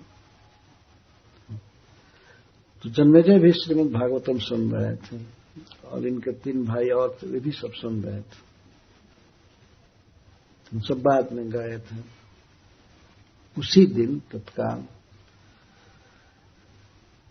तो जब वे व्रत लेकर के बैठ गए भगवान के धाम में जाना है, तो उसी समय सारे ब्रह्मांड से ऋषि मुनि आने लगे, तुरंत आ गए। उनके आने में कोई देर नहीं लगे। ऐसा नहीं था कि ट्रैफिक जाम हो जाए और वे न पहुंचे, कोई बाईवान से नहीं, मन की गति से चलते थे। मन कितना स्पीड से चलता है, हम यहां बैठे बैठे 1 सेकंड में दिल्ली जा सकते हैं, 1 सेकंड भी नहीं लगेगा, बल्कि वहां से जाकर के लौट आने में भी 1 सेकंड नहीं लगेगा। ऋषि मुनि सब सिद्ध होते हैं, देवता सब आ गए। तत्रोपजग्मुर्भुवनम् पुनाना महानुभावा मुनयः सशिष्याः प्रायेण तीर्थाभिगमापदेशैः स्वयं हि तीर्थानि पुनन्ति सन्तः। यह सुन करके कि महाराज परीक्षित शरीर त्यागने के लिए गंगा जी के तट पर बैठे हैं, तो ये सब ऋषि मुनि आए, उपजग्मु आ गए तत्काल। ऋषियों को, मुनियों को विश्वास था कि महाराज परीक्षित भगवान के धाम में जाएंगे। जैसे यहां पर कोई जाता है तो उसको विदाई करने के लिए कुछ लोग रेलवे स्टेशन, एयरपोर्ट चले जाते हैं। कहां जा रहा है? एक नरक से दूसरे नरक में, है ना? यही है ना। और एक शहर से दूसरे शहर में जा रहा है तो उसको विदा देने के लिए कुछ लोग जुटते हैं। और ऋषि मुनि तो जानते हैं कि भगवान के धाम में जाएंगे, तो महाराज परीक्षित का प्रयाण भी देखना चाहते हैं। किस तरह से, किस स्थिति में वे रहे, जीवन के अंतिम दिनों में वे क्या कर रहे थे, इसको भी देखना चाहते थे। और सभी जान गए कि वहां तो भगवत कथा होगी। महाराज परीक्षित इसके प्रमाण है, पहले से ही भगवत कथा में रहते थे। ऐसा भागवत में आया है कि जो कोई भी भगवान की कथा कहता था, कीर्तन करता था और भगवान का अभिनय करता था, तो अभिनय में कभी कभी अभिनय करने वाले ये भी दिखाते थे कि भगवान श्री कृष्ण किस तरह से अश्वत्थामा के ब्रह्मास्त्र से परीक्षित की रक्षा की। और ये स्वयं दर्शकों में बैठकर देखते थे, भगवान की लीला होती थी, कैसे उन्होंने गिरिराज जी को धारण किया, कैसे काली का दमन किया और किस तरह वे पांडवों की रक्षा किए, और उस संदर्भ में किस प्रकार उन्होंने उत्तरा के गर्भ की रक्षा किया, परीक्षित की रक्षा। तो अपनी बात डायरेक्ट देख रहे हैं, भगवान कृष्ण इस तरह से हमारी रक्षा किए, हमारे पूर्वजों से इतना स्नेह किए, तो उनकी भक्ति कई गुना बढ़ जाती थी ये सब देखकर। तो उस समय में जो हार लगाए रहते थे गले में, बहुमूल्य हार, मणि और भी जो रखे थे, वो अभिनय करने वालों को, गीत गाने वालों को लुटाया करते थे, दिया करते थे परीक्षित महाराज की वर्णन है। तो ये इस तरह से भगवान श्री कृष्ण प्रेम करते थे। तो जो कथा के, कीर्तन के इतने प्रेमी थे, तो अपने जीवन के अंत में भी क्या करेंगे, बहुत सुंदर कथा होगी, कीर्तन होगा, वैष्णवों का समागम होगा, ऋषि मुनियों का, तो ये दुर्लभ लाभ हमको मिलेगा। अतः वे महाराज परीक्षित का दर्शन करने के लिए गए, दर्शन करने के लिए गए। और परीक्षित महाराज जो कुछ सुनेंगे, जो कुछ करेंगे, उससे लाभ उठाने के लिए गए। श्रीधर स्वामी जी कहते हैं, तीर्थ स्नान के लिए नहीं,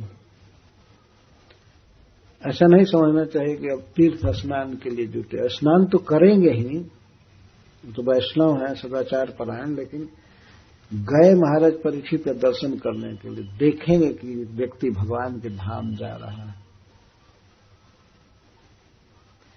यह एक बहुत महत्वपूर्ण दृश्य है कि किस परिस्थिति में कैसे वो भगवान के धाम में जाता है, इसको देखना चाहते थे।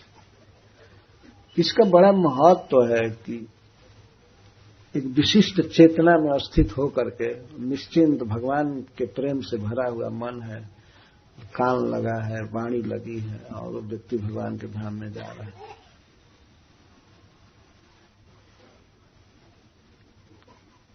इसलिए ऐसा भी देखा जाता है कि यदि कोई श्रेष्ठ वैष्णव शरीर छोड़ता हो, तो उस समय प्रायः साधु महात्मा जुटते हैं, देखते हैं, मिलने में जाते हैं।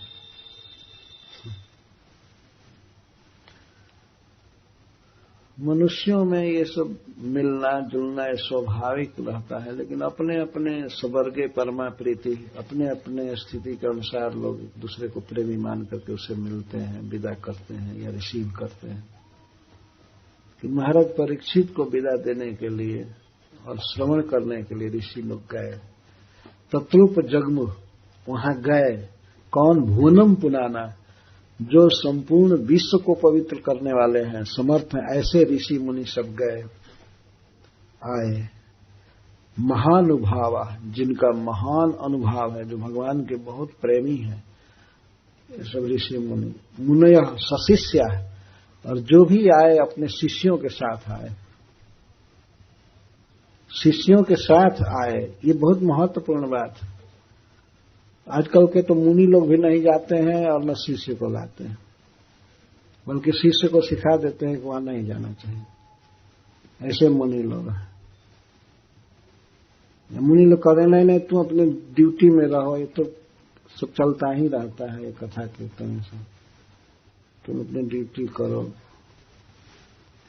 शिष्य को कहां से लावे, शिष्यों को रोक देते हैं। ऐसे मुनि कलयुगी मुनि हैं। पर ये मुनि आए तो सशिष्या, शिष्यों के साथ चलो चलो चलो चलो। इसी दिन के लिए ये सब समाज फेस्टिवल देखने से भक्ति बढ़ती है। प्रभुपाद जी ने कहा है कि festival is the mother of devotional service. कुछ जब ऐसे दुर्लभ अवसर आते हैं तो केवल वहां जाने से ही भक्ति का बीज पड़ जाता है, व्यक्ति प्रभावित हो जाता है।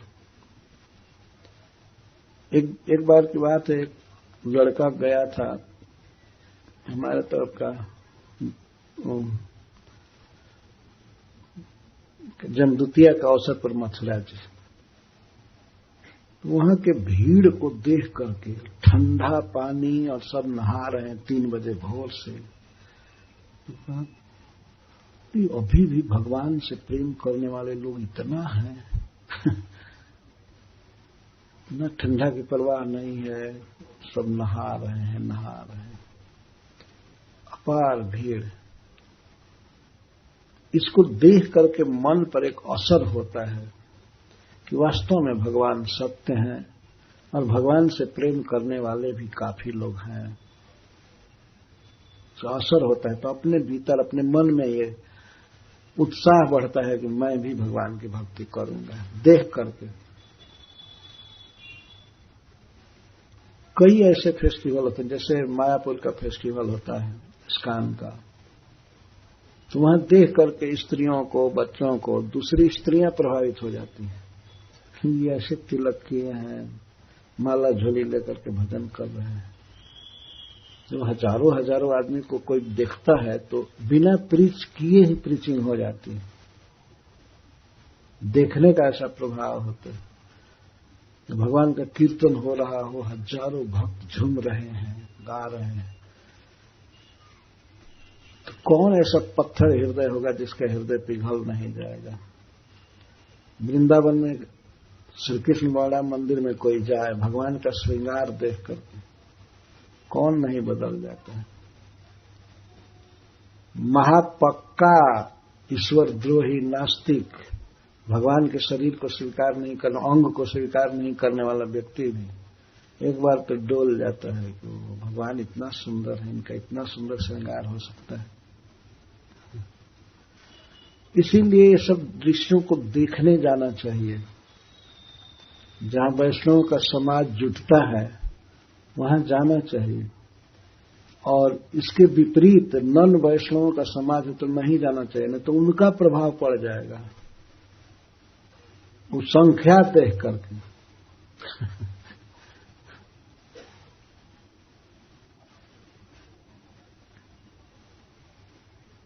संख्या देख करके किसी चीज का प्रभाव हो जाता है। इसके विषय में मैं एक उदाहरण दे रहा हूं।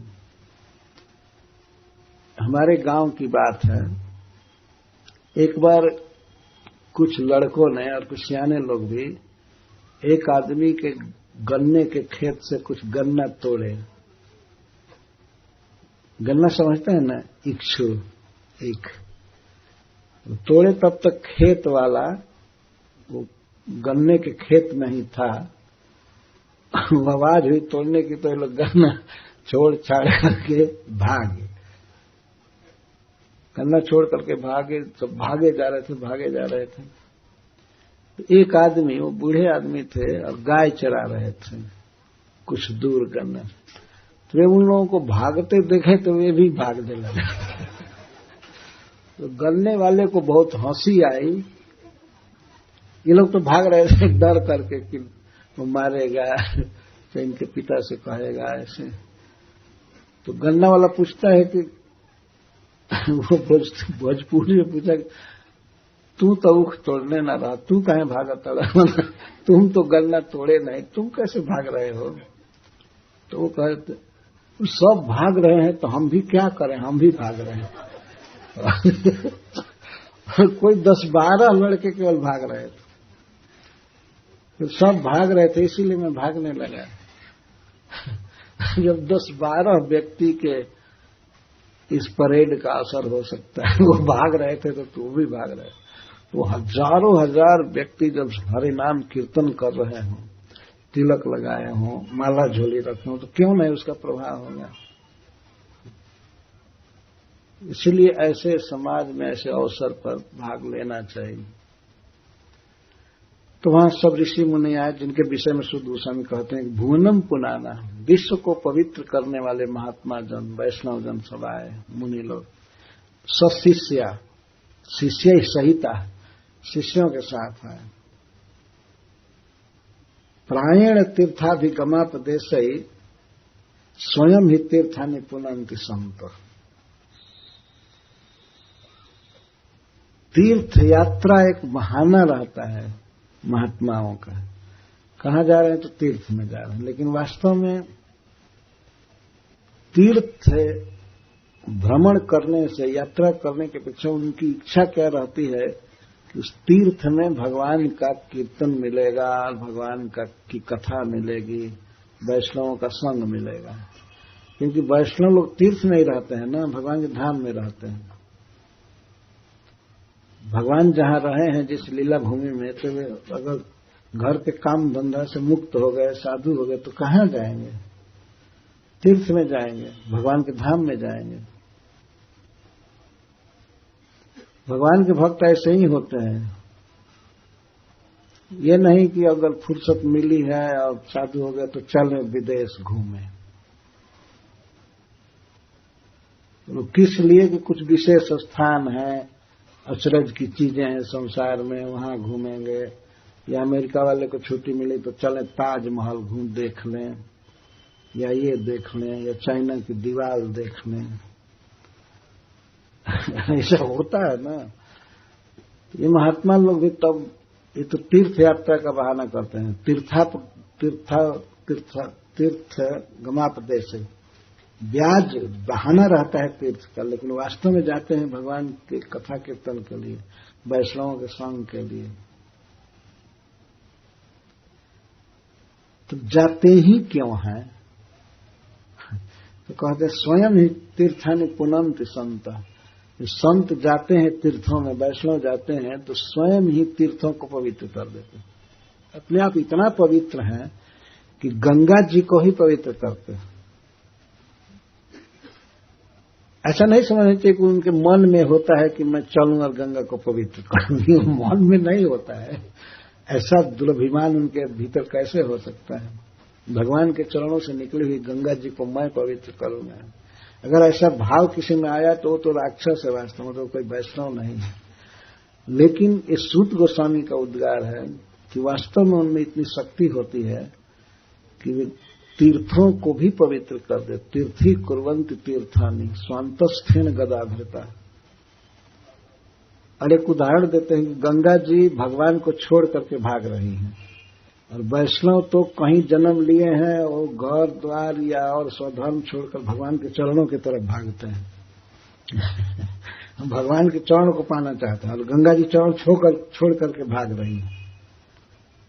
तो छोड़ करके भागने पर एक व्यंग करते हैं कि प्रभाव कम होता जाएगा ना, जैसे जैसे दूर जाएंगी तो उनका प्रभाव कम होता जाएगा। ऐसे कम नहीं होता है कभी भी, लेकिन व्यंग में ऐसा कहा जाता है।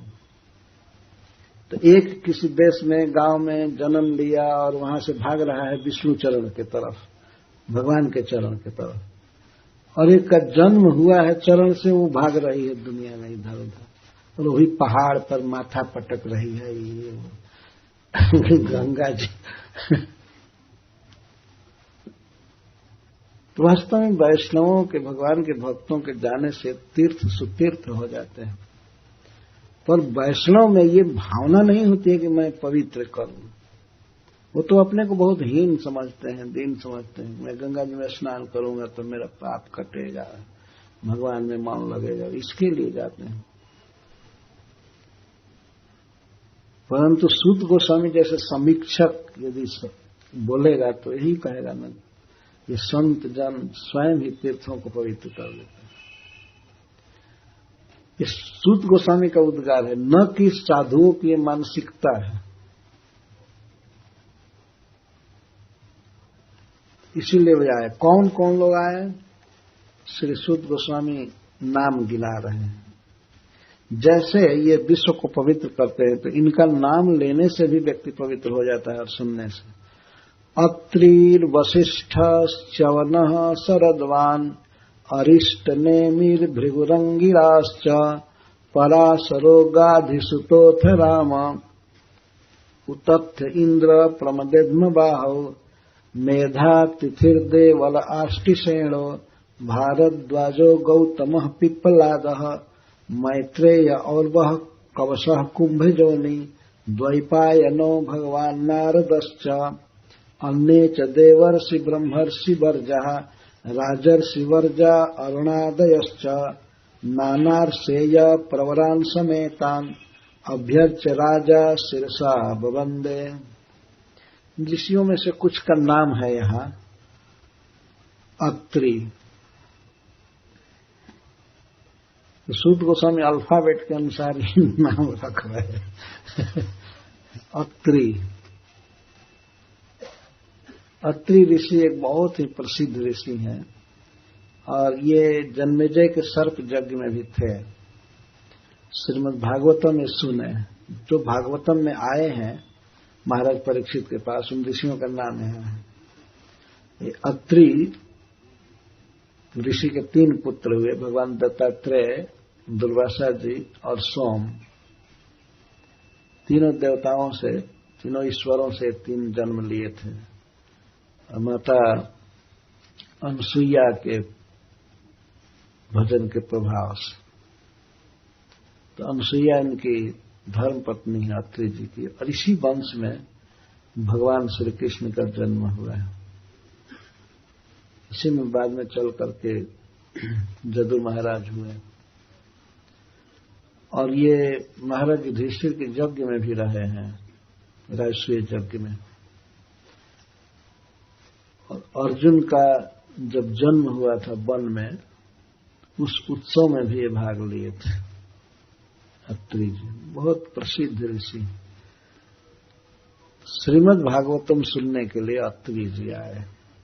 वशिष्ठ, और वशिष्ठ ऋषि समस्त ब्रह्मर्षियों में सबसे श्रेष्ठ, समस्त ब्राह्मणों में सबसे श्रेष्ठ, और ये बहुत दीर्घजीवी भी हैं। भगवान श्री राम के भी पुरोहित रहे, और रघुवंश सूर्यवंश के पुरोहित, और इसके साथ ही साथ भगवान कृष्ण की लीला में भी रहे हैं। लीला जिस समय चल रही थी उस समय भी, विशेष करके महाराज युधिष्ठिर से बहुत संपर्क रहता था। वशिष्ठ जी इतने शांत महात्मा हैं, इसका वर्णन है कि एक बार विश्वामित्र जी वशिष्ठ जी से कहे, नहीं कहते थे कि हम ब्राह्मण हैं, हम ब्राह्मण हैं, क्या ब्राह्मण हमसे कोई बढ़ करके है? मैं ब्राह्मण हूं। बहुत तपस्या की, तो सारे ब्राह्मणों ने मिल करके कह दिया कि यदि वशिष्ठ जी आपको ब्राह्मण कह देंगे तब हम सब मान लेंगे। तो वशिष्ठ जी से कहे मुझको तुम ब्राह्मण घोषित करो। वशिष्ठ जी ने कह दिया कि अभी आप में बहुत क्रोध है, अभी आप ब्राह्मण नहीं हैं। उनके डर के मारे थोड़े कहने वाले थे। तो तब वशिष्ठ जी ने इनके 100 पुत्रों को मार दिया। वशिष्ठ जी के 100 पुत्र थे, विश्वामित्र जी ने इनके 100 पुत्रों की हत्या कर दिया। उसके बाद उनको भी मारना चाहते थे। बहुत युद्ध हुआ, दोनों पक्षी बन करके आकाश में लड़ते रहे 100 वर्षों तक। फिर भी वशिष्ठ जी ने इनको ब्राह्मण नहीं कहा। वशिष्ठ जी ऐसे नहीं थे कि अब उब करके भाई चाइन कर दो, खत्म कर रही है, ऐसे नहीं थे महात्मा, सच्चे महात्मा। तो अंत में एक घटना घटी। पूर्णिमा की रात थी और जाड़े का दिन था। जाड़े की रात, तो आश्रम में थे विश्वामित्र जी और चंद्रमा का प्रकाश थोड़ा थोड़ा आ रहा था। तो अरुंधति जी, वशिष्ठ जी की पत्नी, कहती हैं कि कितना सुंदर प्रकाश है चंद्रमा का। और विश्वामित्र गए थे हत्या करने, तलवार ले लिए थे, उनके कुटिया के पीछे खड़े थे कि दोनों क्या बात कर रहे हैं, स्त्री पुरुष बात कर रहे हैं। अरुंधति जी कहीं कितना तेज है चंद्रमा में। तो गुरु वशिष्ठ जी क्या कहते हैं अपनी पत्नी से, चंद्रमा का प्रकाश वैसा ही फैल रहा है जैसे विश्वामित्र मुनि की तपस्या का प्रकाश। वास्तव में सच्चा तपस्वी है विश्वामित्र जी। तो जो व्यक्ति एकांत में अपनी पत्नी से विश्वामित्र जी की प्रशंसा कर रहा है और वो विश्वामित्र जी हत्या करने गए, सामने में नहीं कहते थे कि ब्राह्मण है, लेकिन वे कहने लगे वशिष्ठ जी की वास्तव में सच्चा तपस्वी हैं, उनकी तपस्या का तेज सारे संसार में फैल रहा है। जब ये बात सुने विश्वामित्र जी तो उनका हृदय एकदम पिघल गया, वे लगे रोने। जो एकांत में अपनी पत्नी से मेरी प्रशंसा कर रहा है और उसकी मैं हत्या करने जा रहा हूं। तलवार फेंक दिए और आकर के विश्वामित्र जी के, वशिष्ठ जी के चरण में गिर गए। रात्रि के समय आप कौन हैं? मैं विश्वामित्र हूं और मैं इस नियत से, इस संकल्प से आपके पास आया था, मुझे क्षमा कर दीजिए। तब वशिष्ठ जी हंस करके कहे, उठिए ब्रह्मर्षि जी, अब आप ब्राह्मण हो गए। कई साल से सब प्रयास में थे, लेकिन वशिष्ठ जी ने ब्राह्मण नहीं कहा। आज कहा, उठिए ब्रह्मर्षि जी, अब आप ब्रह्म ऋषि हो गए। तो वशिष्ठ जी का बहुत बड़ा महत्व है। कई पुराणों में, रामायण में, महाभारत में, भागवत में, सब जगह है। और ये द्रौपदी जी के गुरु थे। महाभारत में लिखा गया है द्रौपदी जी के गुरु थे। जब द्रौपदी की साड़ी खींची जाने लगी और जब कोई सहारा नहीं मिला अपने पतियों का, सबका, तो अपने गुरु की बात याद आ गई द्रौपदी को। उन्होंने कहा था कि द्रौपदी बेटी, जब जीवन में असाधारण विपत्ति पड़े जिसका कोई उपचार न हो तो तुम भगवान कृष्ण की याद करना। तो शिक्षा दिए थे, तुरंत याद आ गई बात। तो सारा आशा भरोसा छोड़ करके हाथ ऊपर करके और भगवान कृष्ण का स्मरण करने लगे। हे गोविंद, हे द्वारिकावासी, मैं कौरवों की सभा में इस तरह से दुखी हूं, आप आइए हमारा उद्धार कीजिए। तो भगवान आए और वस्त्र वर्धन किए। वशिष्ठ जी के बाद नाम है च्यौन ऋषि का। इनकी श्रीमद् भागवत में कथा है। सुकन्या के साथ, महाराज सरजाति की पुत्री सुकन्या के साथ उन्होंने विवाह किया था और वो कथा बड़ी है। शरद्वाल,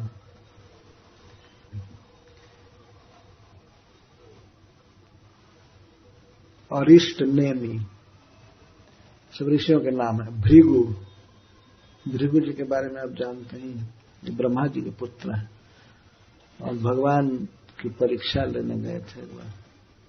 भगवान के वक्षस्थल में लात भी मारे हैं। तो भगवान पर विश्वास करके, जानते हैं भगवान का स्वभाव ऐसा, भगवान की कीर्ति का प्रसार करने के लिए सब काम किए थे। अंगिरा, ये भी ब्रह्मा जी के पुत्र। पराशर, पराशर ऋषि। गाधी सुत विश्वामित्र जी, विश्वामित्र जी के पिता का नाम था गाधी, गाधी पुत्र विश्वामित्र जी अर्थात राम, भगवान परशुराम। ये सब शिष्यों के साथ आए हैं भागवत सुनने के। भगवान परशुराम कथा में आए हैं। उत्तप्त, इंद्र, प्रमद और इध्मबाह, मेधातिथि, ये सब प्रसिद्ध ऋषि हैं। इनका परिचय श्रील प्रभुपाद ने 8वें अध्याय में दिया है। थोड़ा थोड़ा यहां पर कुछ नहीं कहे। क्योंकि 8वें अध्याय में परिचय प्राय हो चुका है। मेधातिथि देवल ऋषि, इनका नाम श्रीमद् भागवत में आया, गीता में आया। आर्ष्टिशेण, भारद्वाज, गौतम, पिपलाद, मैत्रेय, और वह कवश, कुंभजोनी, अगस्त जी, भगवान द्वैपायन, भगवान नारद च का अर्थ है अनुक्त सब समुच्चय, जो जिनका नाम आया नहीं है वे सब चकार से बोध होता है। अन्य च देवर्षि ब्रह्मर्षि वर्जा, और अन्य भी देवताओं में जो ऋषि हैं, श्रेष्ठ देवता, ये ब्रह्मर्षि, ब्राह्मणों में ऋषि, उसमें सबसे श्रेष्ठ राजर्षि वर्जा, राजर्षियों में श्रेष्ठ, अरुणादय च, अरुण आदि राजर्षि, नाना आर्षे प्रवरान, अनेक ऋषियों के वंशधर गोत्र, उनमें जो श्रेष्ठ थे सब आए। समेतन अभ्यर्थ राजा शिरसा बवंदे, जब ये लोग आए तो इनका स्वागत किए राजा परीक्षित, और शिरसा बवंदे, सिर को जमीन पर रख करके अर्थात साष्टांग प्रणाम किए। तो एक वचन में नाम जो पहले आया है, तो प्रायः इन ऋषियों को जिनका नाम आया है उनको उन्होंने अलग अलग प्रणाम किया ऋषियों, और कुछ को समवेत, उतना करने का अब समय नहीं था कि एक एक को प्रणाम करें, तो कुछ को अलग अलग प्रणाम किया, जैसे भगवान नारद, भगवान वेदव्यास देव, या मैत्रेय, और ऊपर जितने नाम हैं, अत्रि, वशिष्ठ, चौना, शरद्वार, उनको प्रणाम किया। भुवम स्पृष्टवा बबंदे, शिरसा भुवम स्पृष्टवा, सिर से भूमि का स्पर्श करके प्रणाम। सिर से भूमि के स्पर्श का मतलब ये नहीं हुआ कि धनुष प्रणाम, झुक करके जमीन माथा को जमीन पर रख दिया, इस ये अर्थ नहीं। जब भूमि पर सिर था तो और शरीर का अंग तो एकदम लेटा हुआ था, ये अर्थ है। कुछ लोग प्रणाम करते लगता है कि उनके शरीर में शक्ति नहीं रहती है, तो हाथ से ऐसे किसी के चरण को छू करके प्रणाम करते हैं, लगभग खड़े ही रहते हैं, आधा झुके हुए हाथ से कर। ठीक है, देश काल के अनुसार वो भी करना चाहिए, लेकिन समय होने पर, स्थान होने पर प्रणाम किया जाता है। देश काल देखना चाहिए। यदि बहुत प्रणाम में लोग हों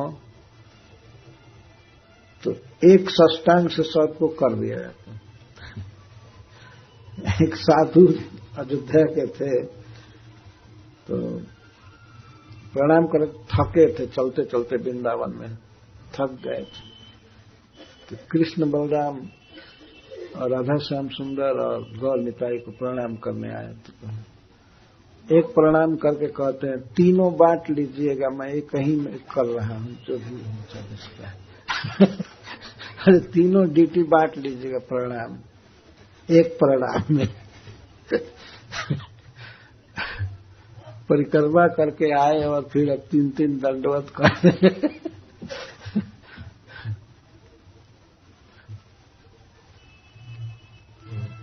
सुखोपविष्टे स्वसते सुभूय, ऋषि लोग आ रहे थे और सुख पूर्वक जब सब बैठ गए,